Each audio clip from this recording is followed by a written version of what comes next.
bakit na ako nagamit ng prepare lang tayo. And then, tara, akit na tayo doon. So, ayan guys, nakarating na tayo sa Mount 87. Punta muna tayo sa orientation para mag-register para maka-start na lang. So, tara. Ito kung magagaling sa dito tayo ngayon sa private na lupa na hiniram namin ng jump off. Itong mga powerful. Kaya sa tinawag na Mount 87 ay ano siya, 387.9 Hektarya po. Siya. Ito magalang mag-akyat. Talagang ano niya, ma-over na yung difficulty level niya. Tapos, lumadalawang oras. Wala pa. Wala pa po ano. Tag-orientation muna kami doon. Siguro mga almost 10 minutes din yun. Explain lang ni Sir Roy kung ano yung background ng akyatin natin at saan tayo mag-start. At ngayon, medyo patag pa naman. Siguro mamaya medyo paakyat na yung trail, pa-assault na.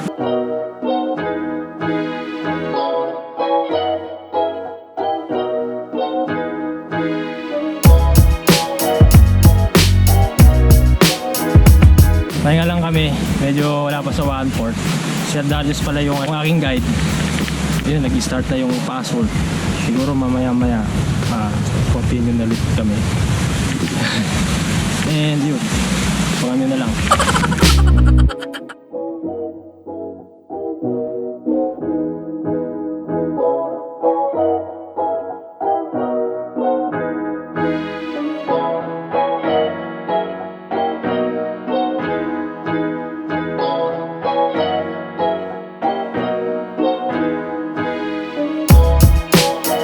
Open trail na kami.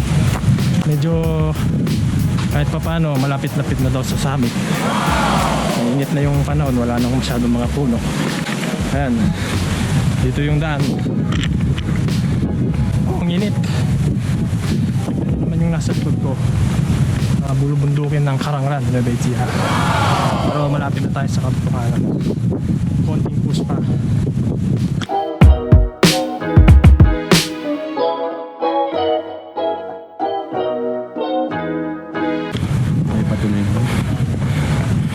Yung summit, ganda ron. Konti na lang.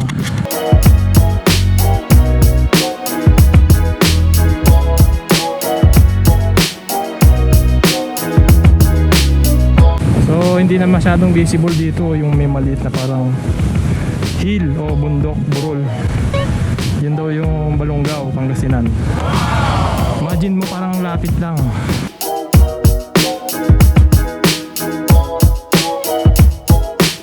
Dito na tayo sa summit ng Mount 387 Batong Amat. Kinabot kami ng 2 hours mula dun sa jump off. Nag-start kami ng alas 8, tapos parating kami ngayon ng 10:15. So sabi ni Kuya mabilis pa daw yun. Pero pagka yung pangkaraniwang araw, medyo na mga almost 3 hours gano'n. Depende na rin sa facing ng tao siguro yun. Kaya mga gustong pumunta rito, expect nyo na magdala kayo ng maraming tubig kasi walang water source. And para meron din kayong pampalakas, magdala ka din kayo ng trade food. Paano? So yun ang may papayo ko. Ngayon lang muna kami, tapos punta na rin kami sa Lover's Trip pa may ganda ng view, lalo na't kitang-kita mo yung chocolate mills of the north. Tapos kung makikita nyo yung mga bahay doon, somewhere doon, yun na yung San Jose. Yung part na yun is Pangasinan. Makikita man ninyo yung medyo may maliit na burol, that's Balonggao, Pangasinan. Surprisingly, nagulat kami ni Kuya kasi kita pala dito yung Mount Arayat, pero it's a glimpse lang kumbaga dahil sobrang maula, parang ano lang siya, silhouette lang ng mountain ng Arayat. Kung makikita nyo siguro, sana nandun sa part na yan, kanina nakita yun, no? Makita nyo yung parang merong silhouette kung kita man dyan sa camera, pero ako kitang-kita yung na naked eye. So that's Pampanga na yun eh, pero parang ang lapit lang kung titingnan nyo dito. Pero kung biyahin mo siya mula dito, it will take 4 or 5 hours pa. Nakaka-amaze dito guys, sana magpunta kayo. Sana kung pupunta kayo man dito, follow nyo yung leave no trace principle para okay tayong lahat.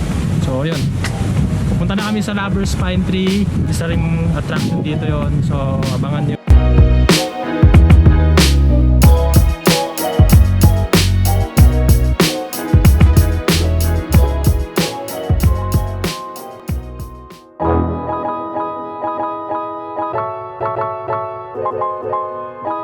So ayun na yung Lovers Tree, yung isa sa mga sikat na sikat dito sa Mount 387. Kasi nag-iisang siya doon. Ba't nga ba kuya tinawag silang Lovers Pine Tree? Hindi magkakilala. Tapos pagbaba, naka-holding hands na sila. Pamalas ka naman kuya, wala akong ka-holding hands ngayon. Tapos sinama sila eh. Tapos sabi nila, ilan na yung nagpatunay dyan na humihiling sila. So humihiling sila tapos magkakaroon sila ng ayos pala to eh. Marami nang nagpatunay, hindi sa amin, sa kanila mismo nang gagaling. Sabi ni kuya, marami raw nagwi-wish dito na kung gusto magkaroon ng jowa. Magwi-wish kaya ako. Tingnan natin, magkatotoo. Tira namang masama, di ba? Yun. So, ayun.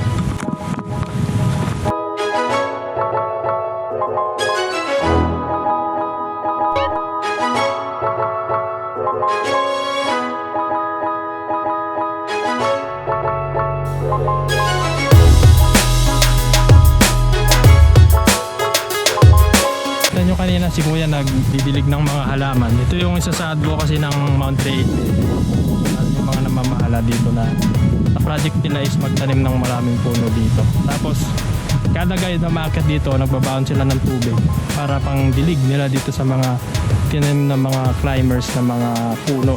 Hopefully, sabi ni Kuya Roy kanina na in the near future marami ng puno tumubo rito. At yun na rin yung aim nila para makatulong sa kalikasan. So sana makapagtanim tayo sa susunod kasi ngayon hindi pwede kasi tag-araw na masasayang. So magdidilig na lang. So, hopefully pagbalik natin yun.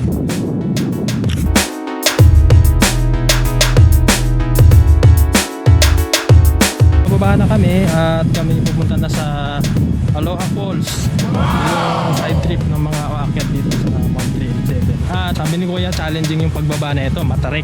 So yun din yung inaabangan ko kasi ang dami kong napabasang mga vlog sa internet na yun daw yung pinaka-challenge dito sa buong akyat.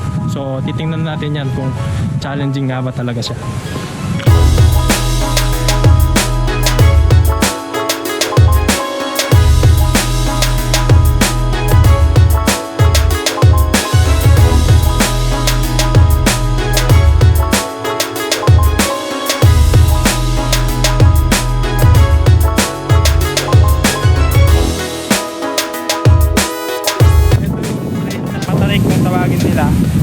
Challenging nga siya pero kaya nyo naman basta mag-ikot ka.